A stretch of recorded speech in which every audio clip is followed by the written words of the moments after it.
Hello there, dear viewers, this is Trestle242 and it's time for another episode of Skyrim.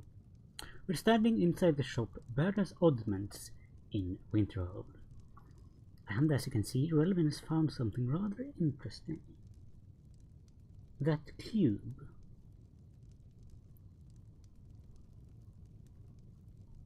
I do what's necessary so we can get by. Have to, since I can't count on my brother for anything. I'm sorry to hear that. However, If you're looking for Ranmir, he's either passed out in bed or working on winding up that way. what have we got for Trinkets, sale? odds and ends, that sort of thing.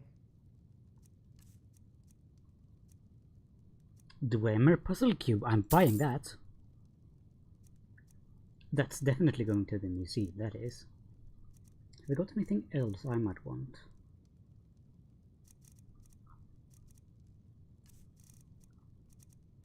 Not really, I suppose I could sell you some of this jewelry.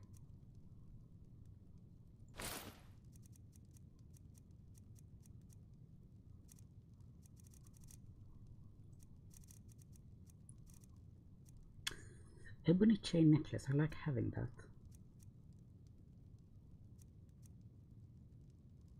Well, you can have this Nordic gold ring. You can have this golden heart necklace. I guess you can have one of these pouches.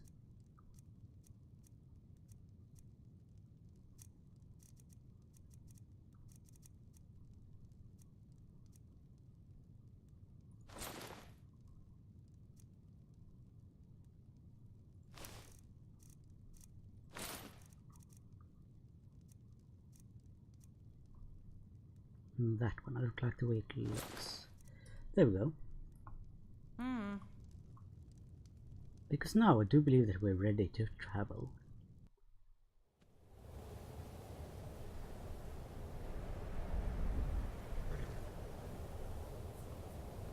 Let's look at the map. We should meet Mercer Frey somewhere here. So if we just follow the path out to Winterhold, we should be able to make that quite easily.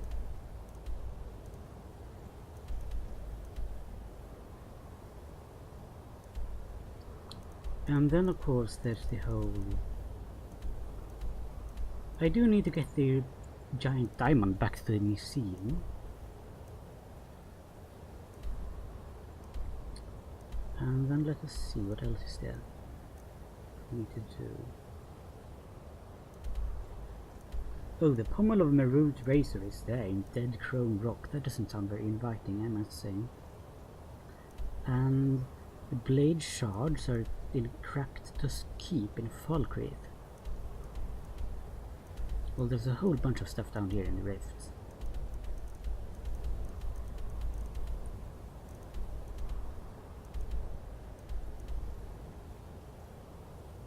Oh, well, I suppose we'd better get to see Mercer Frey. He did sound very...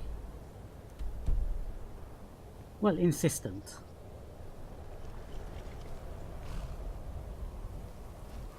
Should we ride? Let's ride. Come on, Inigo, up you go.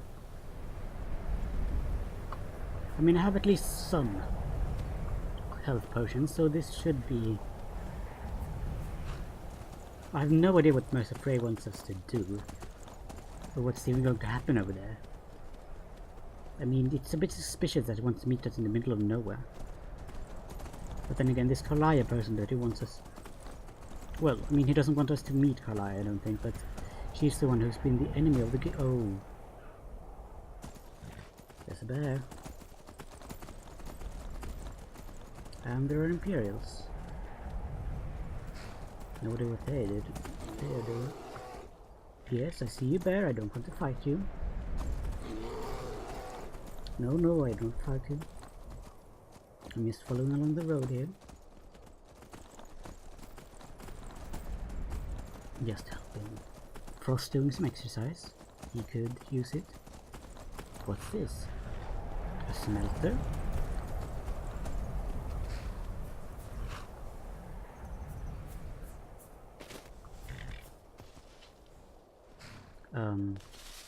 Who are you? We were supposed to be rich by now, you know. Thorgar insisted we'd be swimming in gold. I'm starting to think we might not even find iron in here. We've been at it for so long. Oh, well, I'm sorry to hear that.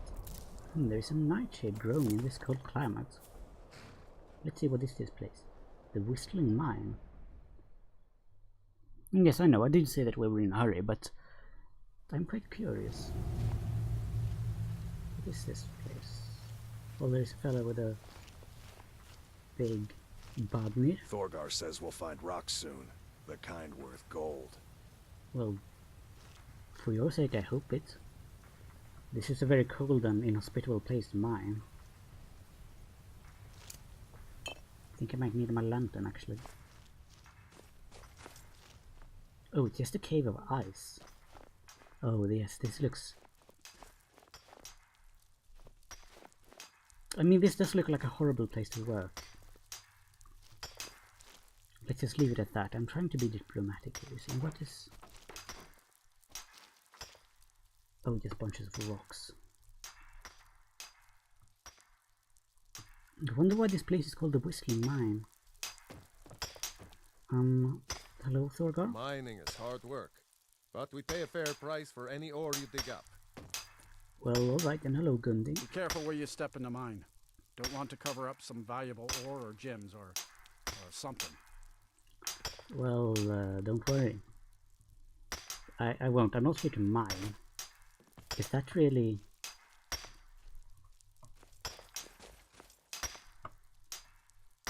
So it ends here. I mean, no wonder you haven't... Oh, it does continue along here. Only a little bit, though. No wonder you haven't been able to find much.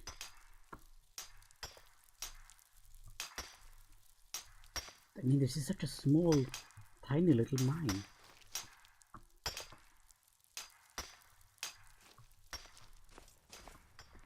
The Dawnstar mines were larger than this.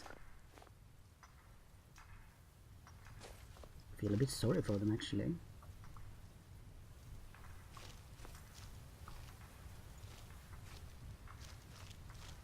Oh well.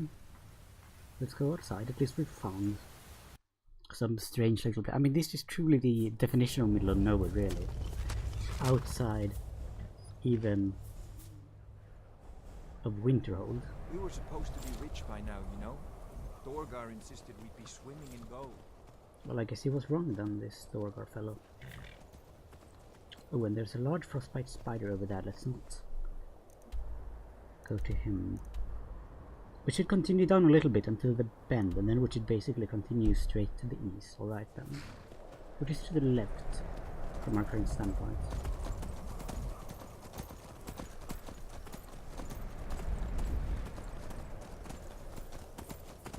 There's sort of... Get out of here, Steve. But don't you dare! Get! Oh! Get! Horse! My suffering is at an end. Thank you, Inigo. They can't be hurting our horses. That just won't do.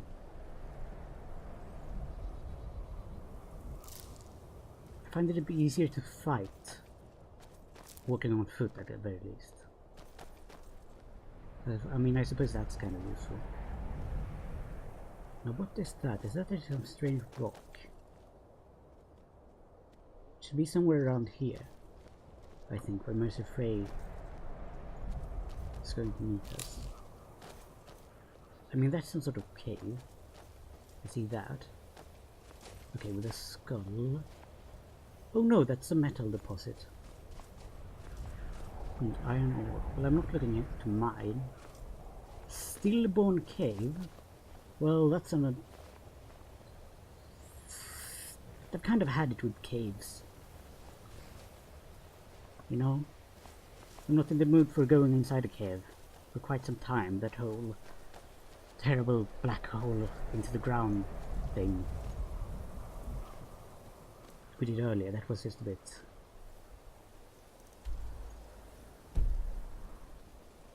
Well, it sort of sated my appetite on caves for quite some time.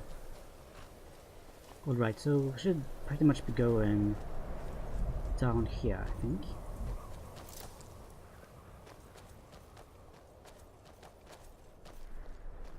Oh, there's a very large bear. Hopefully we can avoid fighting him. Although then again, maybe not. I should poison my blade.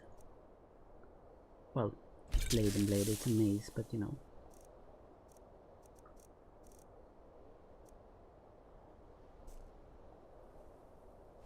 Hello, Mr. Bear, we're not trying to... Do we really have to do this? Oh, you're after Inigo. Well, that's something at least.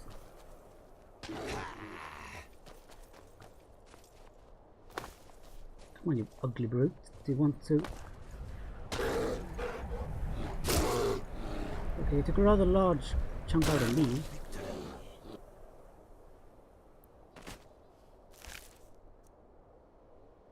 Snow bear pelt.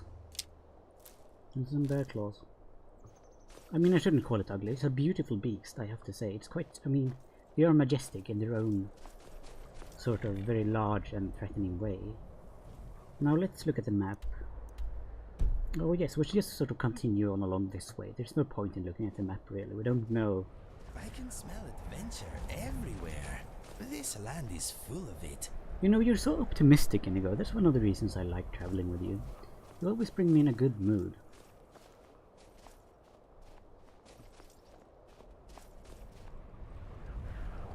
Oh no, you're just a fox, right? Yes, you are. You're a good little fox. However, I am very cold, so... hopefully we either find that place or we... heck, we might even have to just set up camp here. It's not ideal, but I suppose we will have to do.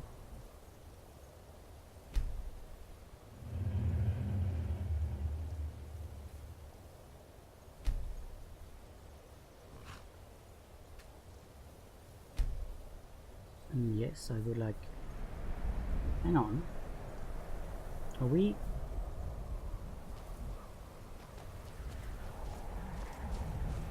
hello, Mr. Wolf. I need to fight you until before I freeze to death. Well, that thing died rather easily. And now it's time to build a campfire before I freeze to death, since that will be quite unpleasant.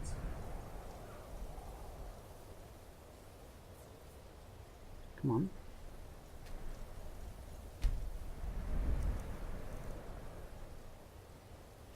Good, good. I've got enough fuel for 2 fires.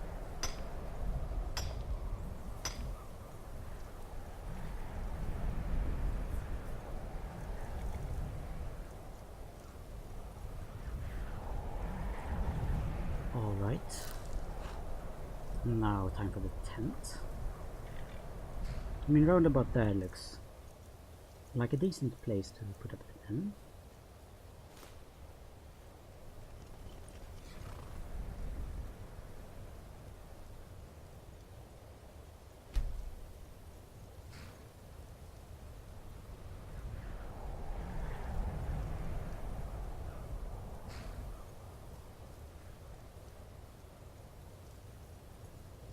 Oh no, this is my... hang on. That's my leather tent. It won't do a damn thing in the cold. Ugh. No, the fur tent was what I wanted. Now that's more like it.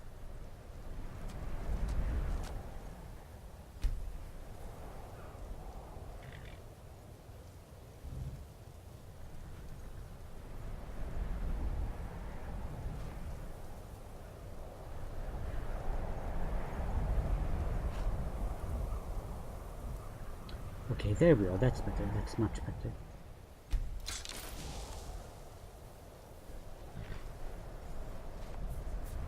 I can just sit here and warm up. You can take a sit too and go if you like.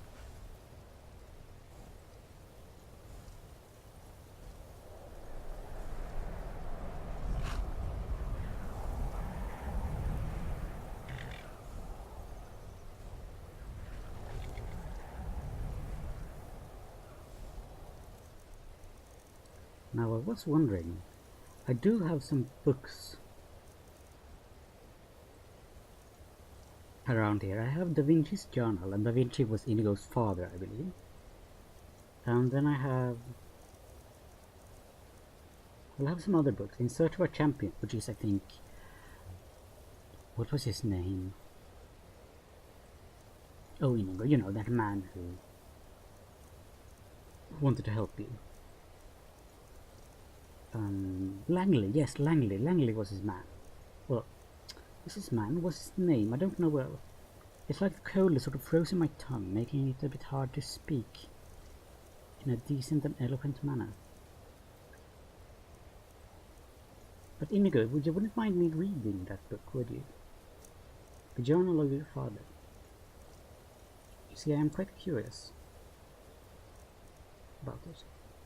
And I mean, now my time as good as any to read it, right? Entry 1. That's it done. Leah and I are retired. No more contracts, no more blades in the dark, and no more sneaking about.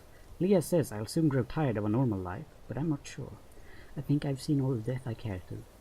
Now it is time to settle down and spend some of the gold we save. So meet the new us. Just an honest couple doing honest work. Oh! And there they are, so... Inigo, your father was a Magonian and your mother was a Khajiit. Entry 2. We have just bought a house in Riverhold. Life is good here. It's peaceful enough and quite pretty in its own way. Most of the locals are pleasant and far more accepting than we were expecting. It's a very cosmopolitan place, with all the border trading that goes on. Nobody seems to mind the idea of an Argonian and a Khajiit living together. Our new home is next door to the town orphanage, and Leah keeps bringing it up in conversation. She wants a family. I'll be honest, the idea terrifies me. Is it possible that a couple of trained assassins like us could be good parents? I don't know. Enter 3. I'm working in a local mine and Leah just got a job at the orphanage. We went there yesterday, and I think I'm going to be a father. We saw 2 little Khajiit boys that melted our hearts. They're supposedly twins, but one is golden and the other is an unusual shade of blue. Oh! Seeing Leah with the boys, I don't know, it just felt right. We discussed adopting them all night. She said that if it was only down to her, she would go and collect them right now. I told Leah I had to think about it, but I'm fairly sure my mind is made up. She's going to be an amazing mother. I love her more than words can say, and I can deny her nothing. I will lock all of our weapons in the basement and get to work on making the spare room baby-proof. That's good. Oh, okay, that's just precious. Entry 4. We are now proud parents. We've named the boys Fergus and Inigo after our favorite former guildmates. Oh, the woman at the orphanage told us the little she knew of their past. A soldier found Inigo and Fergus in an abandoned shack about 50 miles from here. He heard them crying as he took shelter and discovered the boys wrapped in linen rags, half hidden in a pile of straw. The boys had a letter tucked between them. It was from their birth mother.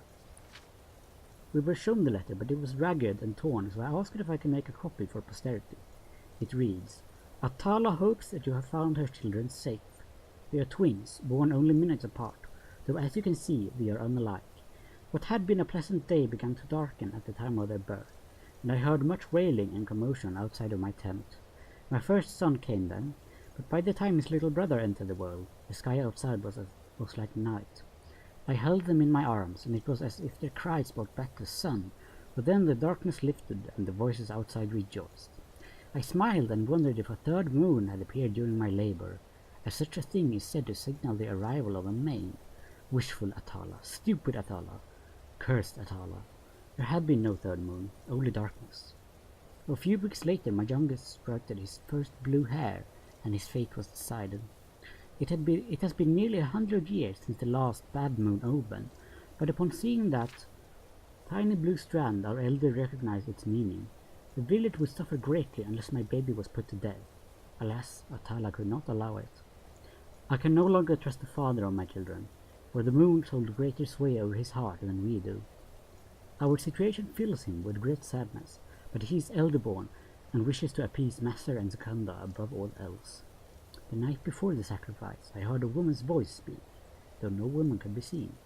The voice was fair but commanding. It said, Run, Atala, the way is clear. Take your babies and flee. I bundled up my little ones and snuck away into the desert. I've traveled many miles, but my people are tracking us and they grow close. They will have blood, one way or another. I would rather it were mine. Earlier the woman's voice spoke up again, inside my head. She said I must go now and draw our pursuers away from this place. She said my children will be found here by one who can help them. As strange as it sounds, I believe her. Please take my darlings to safety, and when they are old enough to understand, tell them that Atala loves them still. Leah says that she has never heard of such a barbarically pious tribe in her homeland. The existence of such people does not surprise her. There are stories of forgotten settlements that still thrive in isolation amongst the shifting sands. Atala must have hailed from such a place. Her plan worked, and now her boys are safe and loved. Leah and I will do our utmost to give them the best of everything. When they are old enough, we will tell the boys about their mother and what she endured to save their lives. It is a sad tale, and I am not sure if we will ever tell them absolutely everything. That is a worry for another day. Here now, they are happy, and they make us happy. Long may it last. Entry 5. Leah and I are just back from our job. I know, we're retired, but it was good to flex those old muscles again, and it was only a group of outlaws. The thugs have been terrorizing a village a few miles away, so we waited until dark, left the boys at the orphanage with one of Leah's co-workers, tooled up and took care of business. By the hist, it felt good. I must admit, my armor is getting a little snug, but it seems Leah and I are as good a team as ever. I love her so much. When we returned to the orphanage, Leah's friend led us to the basement, where Inigo and Fergus were chasing spiders. They looked so adorable I had to draw them. Oh, yes. If that was them, they really did look adorable. Entry 6. We have decided to teach the boys how to handle themselves. I'm sure many would say they are too young for weapons, but it's a harsh world out there, and we both agree that they will be better off with a little training. Inigo instantly took a shine to archery, while Fergus seems to favor the sword. They both show great aptitude, even at such a young age. I'm a very proud father.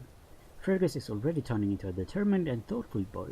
Inigo has amazing reflexes, and a sense of the absurd that often has the rest of us laughing, even when we shouldn't be. Most importantly, the boys are fiercely loyal. They often fight and squabble, but at a slight sign of danger, they unflinchingly stand up for one another. When I'm down in the mine, the boys spend most of their days at the orphanage with Leah. It's sad, but you could say they've never really left. I see no harm in it, and they often cheer up the other children. Well, that's good. Enter 7. Poor Inigo had a bit of trouble at the market today. Some local boys and girls were making fun of him because of his blue fur. Little hooligans. If he'd had his bow with him, I think he would have taught them a thing or two. If Fergus had been there, things could have gotten ugly. We don't want either of the boys to be seriously hurting anyone, so Leah showed them a few hand-to-hand tricks, just in case things get rough. The adults often forget what a battleground childhood can be. I spoke to the parents of the boy who instigated the bullying. The father said his son wasn't responsible, and he called me a filthy lizard. Maybe this town isn't as open-minded as we at first thought. Entry 8. Leah discovered Fergus and Inigo playing with their most precious weapons today. I had no idea how they got the display cases open. Luckily, Inigo is still too weak to draw lightning, and thunder is too heavy for them to wield. Can you imagine if either had discharged in the house? Lock the weapons away in a safer place, and we have to keep an eye on those boys. Entry 9. Sadness and excitement today. Riverhold lost 3 people to a large group of migrating giant spiders.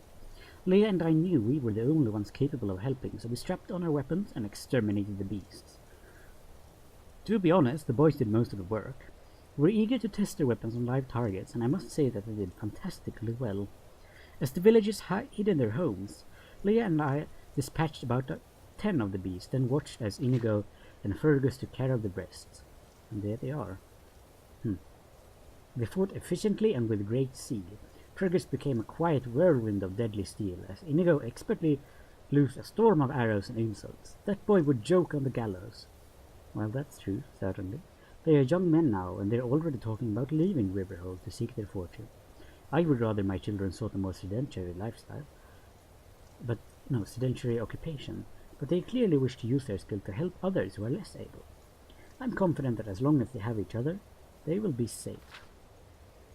Entry 10. Our little boys are now men. It feels like only yesterday that they were just fussy little bundles. Leah and I have agreed to let them travel the land in search of their fortune. They leave behind two extremely proud parents. We're gifting them our most prized weapons. Inigo will take lightning, Leah's bow. Oh, I see. Fergus will take thunder, my sword. May they protect our children and strike fear into the hearts of all who would oppose them. I'd better stop writing and help them pack. Dearest Fergus and Inigo, come back safe and happy. I miss you already. Entry 11. They're gone. Our boys, our sons, our greatest achievement. Leah and I are already growing restless, rattling around this empty house. Everything is the same, but everything has changed. They will return in a few years, and I cannot wait to see the men they will surely have become. Until that day, we shall keep the fire stoked and the rooms ready. Entry 12. A courier brought us news from the boys today. It's been over a year since they last sent word. They're well and happy. They say they've had many adventures and are now heading to Cyrodiil. They've caught the traveling bug and they want to see as much of Tamriel as they can before coming home. And I'm so glad they're all right. The letter has put us in a fantastic mood. Leah and I went to the inn and had a few drinks, and we spent most of the night toasting our boys repeatedly. They're happy, they're safe, and they are together. All is well. Entry 13.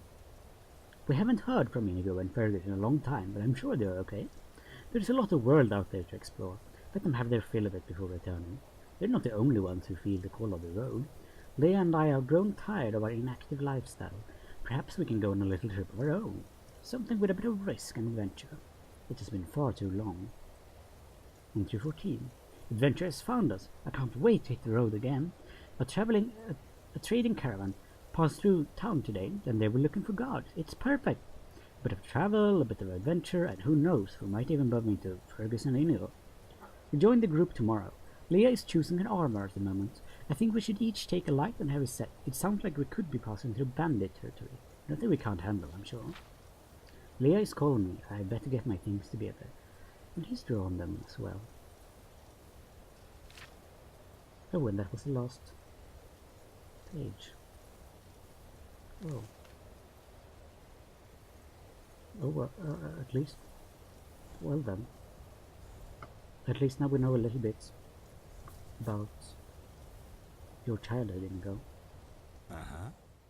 Have you got any thoughts? I'm thinking you look ill. I do. Maybe I do. Would you mind if I ask you something? Full attention.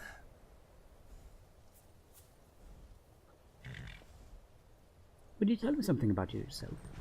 There is nothing for me in my homeland now. This is where my heart says I should be. I like a little bit of lollygagging. Well, could you tell me what that means? I've heard the guards say it several times to me, but I have no idea what they're actually on about. Could you tell me something else about yourself? My parents used to read to me in bed. I used to pretend I was ill, so I could hear more tales of adventure. I still love a good story. Oh. Well, that's good. I'm glad to Those hear it. horrible insect eggs you have decided to lug about may hatch at any moment. Be careful. Oh, I will, don't worry. I need to destroy the fire, though. Is that warmed up?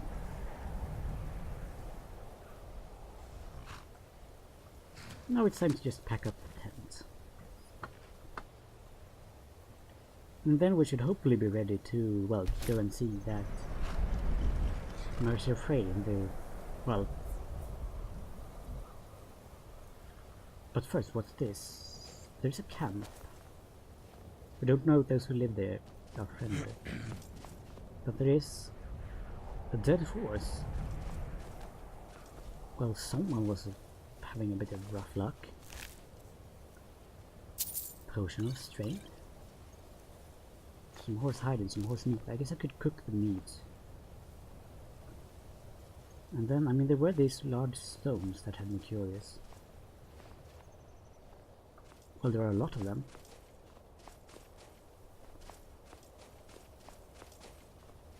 Definitely a lot of them. Oh, and a bear. Well, let's not play with the bear. And hang on, is that Mercer Frey?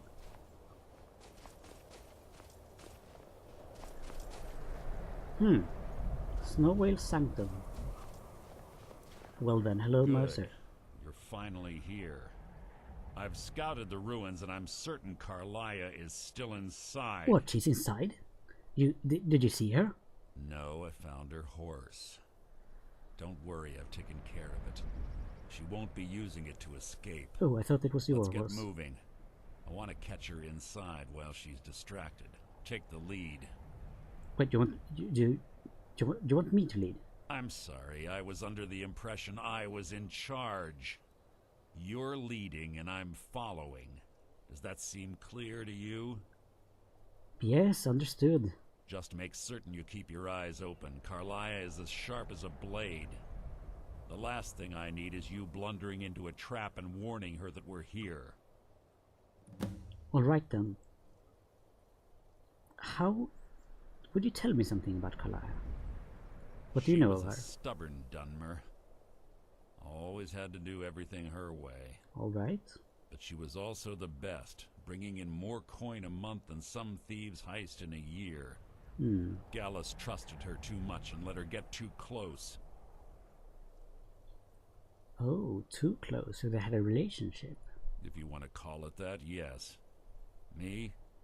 I think she was softening him for the kill.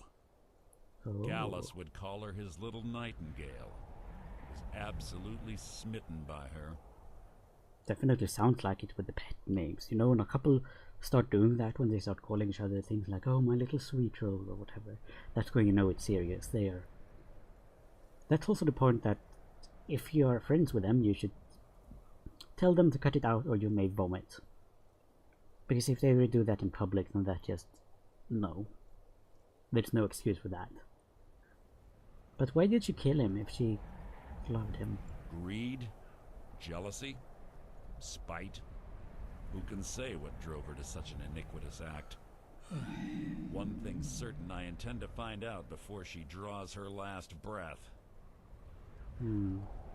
Well, how did Gallus die though? How did she kill him? 25 years ago, I was standing outside these very same ruins. Gallus told me to meet here, but he wouldn't say why. Alright. When I arrived, Gallus stepped from the shadows. Before he uttered a sound, an arrow pierced his throat. Before I could even draw my blade, her second arrow found its mark in my chest. So she tried to take on you both alone? Karliah was a master marksman, and her greatest weapon was the element of surprise. I was lucky. She missed my heart by mere inches. I staggered away from the ruins and my vision began to blur. It's then that I realized the bitch had poisoned her arrows. Smart woman. I mean, you know, it's bad that she murdered the former guildmaster, but you know, poison. Good. She really was good. And what about this Gallus? The last thing I saw was Karliah dumping his body into an opening atop the ruins. An unceremonious end for a remarkable man. To this day, I've regretted allowing her to escape, even if it meant I had died trying. I owed Gallus that much. Okay, but what happened after he died, though? The guild was thrown into disarray. Several stepped up and tried to claim Gallus's former position as guildmaster. Sides quickly formed behind these men, and the Ratway became a bloodbath. Oh, and you were a part of this? I saw what they did to Gallus. I wanted to use the guild's resources to hunt down Karliah. The others didn't even care he was gone. Fortunately, I persevered, and the other groups were either killed or they left Skyrim. Alright. And what happened to Karliah then? What of her? The infighting had taken months to subside, which gave her time to go into hiding and carefully cover her tracks. I spent thousands of septums and used every contact at my disposal. But it was as if she had simply vanished. Like I said before, she was the best. And she spent those 25 years building up money and influences to be able to do all the things she's done. I see. But if you're going to go there and kill her, I mean, aren't we sort of encroaching on the Dark Brotherhood territory? I know Brynjolf is all, you know, he doesn't want Brynjolf and Delvin and Vex, none of them want any of our marks killed. I have a long-standing arrangement with the Dark Brotherhood. If I need someone in the guild taken care of, we do it ourselves. Alright. We both agree it's best to keep these matters in-house. Makes sense, and that's good, because I mean, at least Have we your know the weapon at the Brotherhood ready. won't, I'm certain Karliah knows we're here. you know, become upset at us. Oh, I was wondering why it was so bright. It's sort of showing up with a... But I mean, if she knows we're here, should we sneak? Is there a way in? I mean, you did tell me to take the lead. I know there is a bear. And you said there was an opening on top.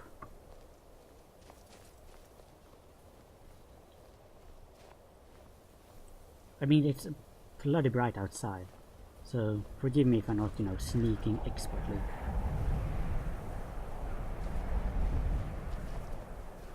Alright, so this is some sort of a... what, a bridge? Oh, it's some ruined crap. Well then, said something about there being an opening on top, so... Oh.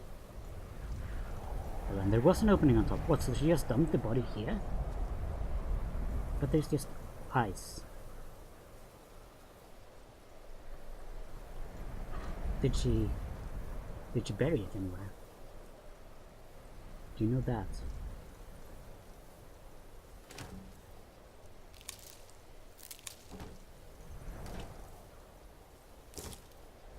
Honeycomb.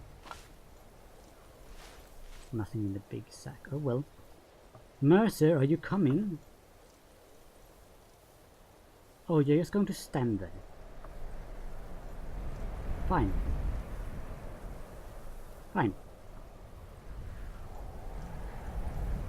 You know when you...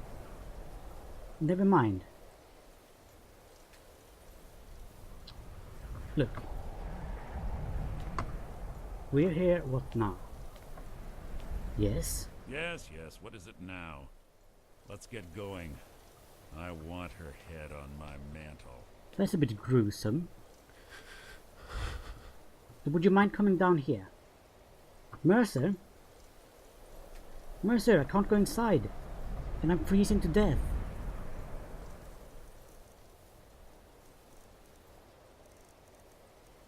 Potion will resist cold. I'll see if I've got anything to drink. Well, I've got some water. And I have some venison stew. And some tomato soup.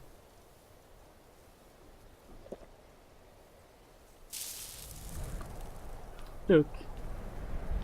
Mercer. Must you keep stopping? It's you who's stopping. Look, I'm standing... I'm down here, alright? And I want you. I don't have the key. Mercy, why are you just...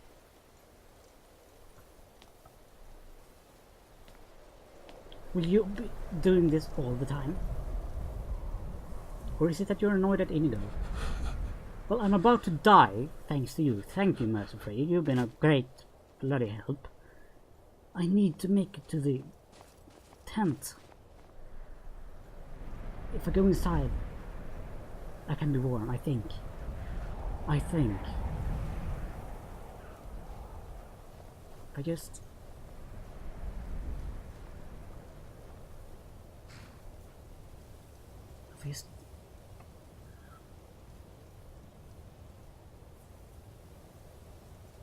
Can't even go inside. Damn it. Fine, I guess I'll have to pitch my bloody tent just to keep from freezing to death.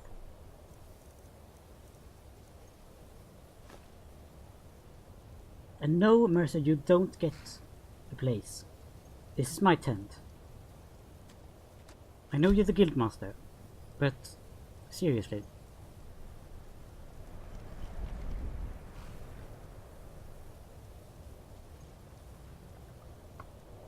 And I know Karliah is right there, but here's the thing. I'm not impervious to cold, you see.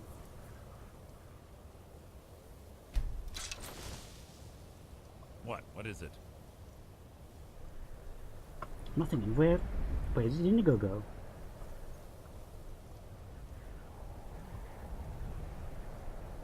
Where's he gone? He was with us. Must you keep stopping? You shush! I have no idea what you're wearing, what you've been drinking. But I was about to die. Surely you understand that, at least. This I'm not a better be machine. important.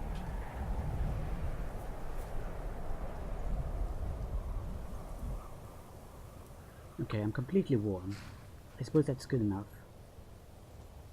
Must you keep stopping? Now I'm warm. Which is good. Yes, yes. What is it now?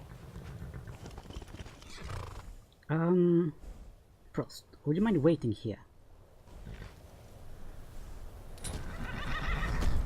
There's a good boy. Now I shouldn't be...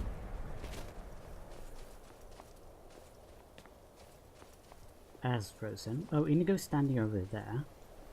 Which is fine again, I suppose. Now, Mercer Frey, if you would be so good and come with me.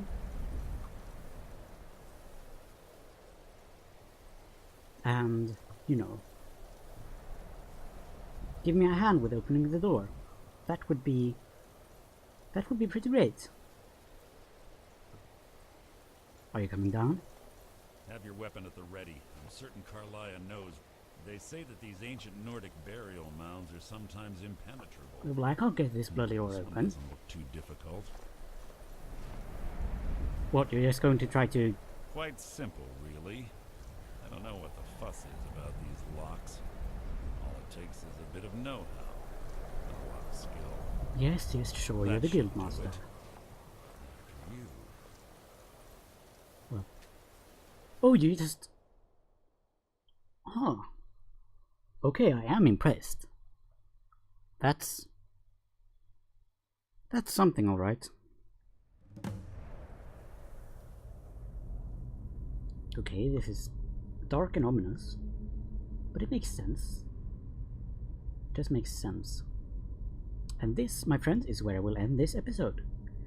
I hope that you will join me for another episode of Skyrim, and you've watched me, Trestle242, playing aforementioned Skyrim. I do hope you have enjoyed this episode, and will be joining me for the next one. But until then, take care everyone, and I hope you have a wonderful day. Bye bye!